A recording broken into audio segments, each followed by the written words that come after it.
Coralie, and today I'm going to talk you through my 2023 financial goals because there's no better way to hold yourself accountable than to put it out there for the whole world to see. So I have written down a bunch of goals that I want to try and achieve this year. Some are pretty extreme and others are quite achievable. So without further ado, let's get into my financial goals for 2023. Okay, so this first one is pretty extreme.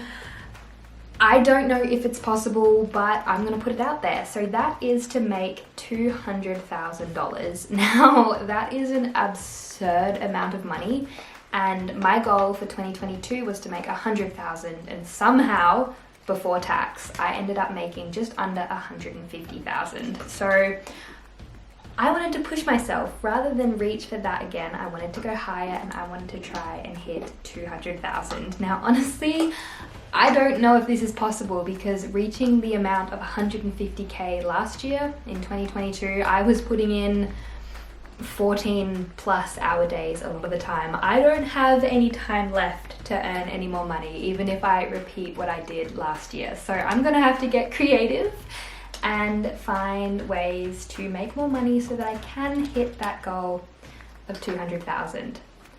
Is it possible? Not a clue. I will keep doing monthly money updates for you guys like I did last year. I really enjoyed that, but let's see what we can do. Can we beat 2022 and have a bigger year than 150K?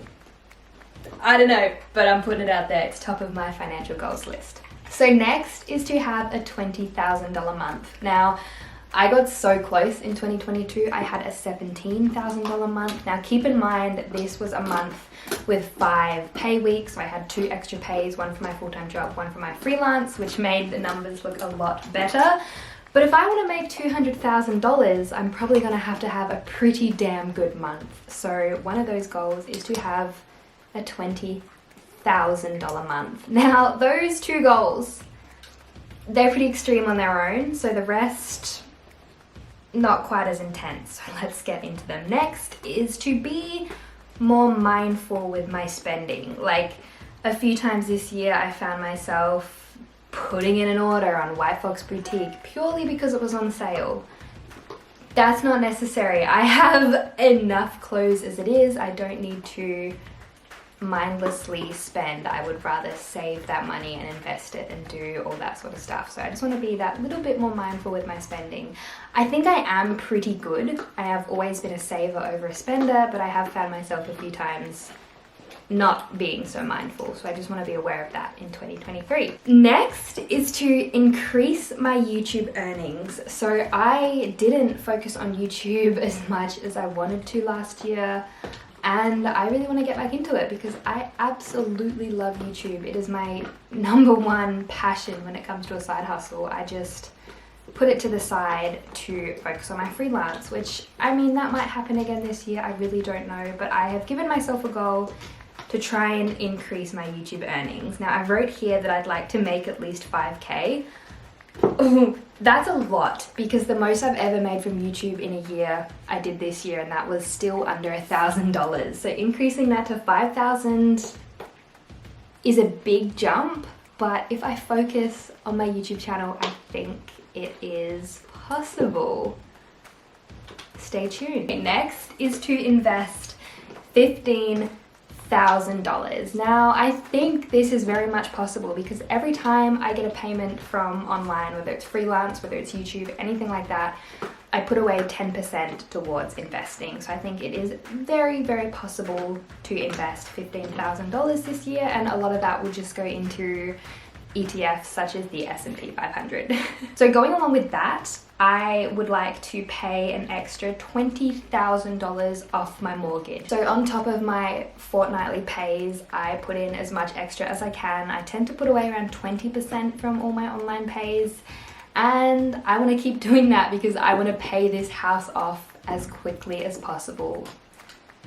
So I'd like to put in at least $20,000 extra towards my mortgage because, again, that's going to bring the interest down. It's going to The more you can put into your home loan, the better. So I'm going to keep that up for 2023. Now this next financial goal, it's kind of, not sure if it's contradicting the be more mindful with my spending, but I put it on here anyway, and that is to buy a Jimny.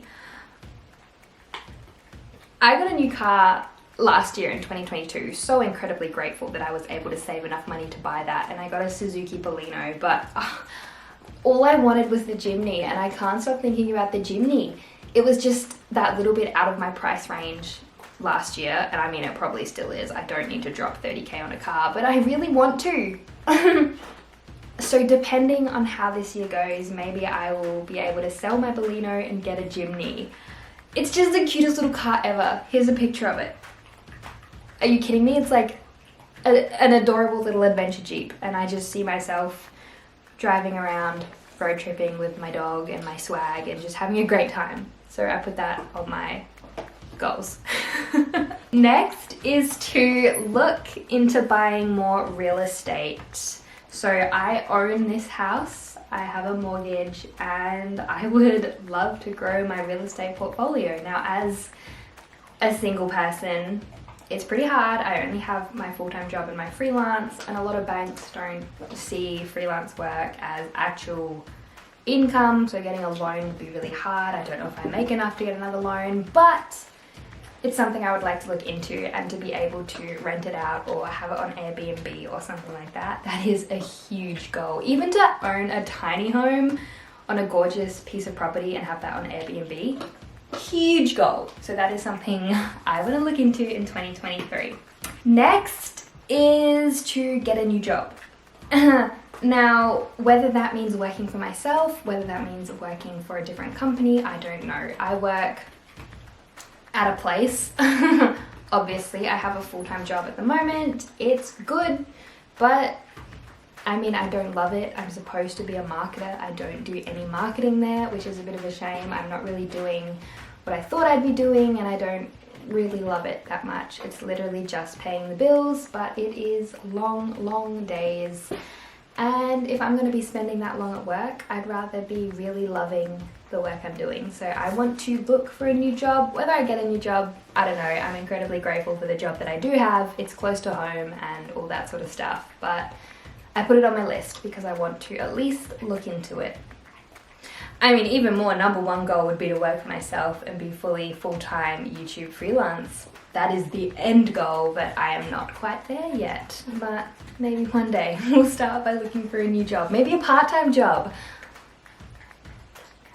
A part-time job that'll pay the bills and then I can freelance all the other time. I don't know. We'll see. We'll see where 2023 takes me. Next is to freelance in another country. So because I freelance, it's all online. I can do it from absolutely anywhere, and I just think it would be really, really cool to go on an international holiday and still be able to make money by freelancing. So I would love to freelance in a different country. I'm so sorry. You can hear Milo chewing on his little rawhide toy down here. So sorry for the dog ASMR. Next is to put out my freelance and finance podcast and to make money off it, even if it's only a few dollars. So I reckon I recorded episode 1 of my podcast probably 6 months ago easily, and I had big dreams of just releasing this podcast, and then I just never did it. And it's still something that I'd love to do. So in 2023, I would like to put out my podcast and make a little bit of money off it, even if it's only a couple of dollars, because I think that would be really exciting. So last on my list is to sell a product online. I don't know what that would be. I'm thinking maybe like a money tracker, maybe some sort of ebook, maybe drop shipping a product. I really don't know. I haven't thought about it that intensely because I haven't had the time to think about it that intensely, but I would love to sell a product online in 2023. So those are my financial goals for this year, and oh my god, some of them are incredibly ambitious. I can't believe how much money I made last year, and the fact that I'm going to aim for even more this year is insane. I don't know if it's possible, but I figured the best way to hold myself accountable is to be ambitious, put it out there, and you guys can also hold me accountable. So look out for the monthly, how much money I made, and see how I'm tracking, whether I'm having good months, whether I'm having bad months, whether I'm on track to hit 200k, whether I'm on track to have a $20,000 month. We'll go on this journey together. But if you're comfortable, let me know some of your financial goals in the comments below. I would love to read them. I love talking finances. It's like one of my biggest passions these days. So I would love to read your comments and chat with you guys about that. But yeah, I'm excited for 2023. I think it's going to be a really good year. I know we say that every single year. We're always excited for a new year, but I really have a good feeling about 2023. So let's go on this journey together, and Happy New Year! Thank you so much for watching. I really hope you enjoyed it. I put out new videos every few days. Subscribe and hit that notification bell if you'd like to see more, and I'll see you next time. Bye guys!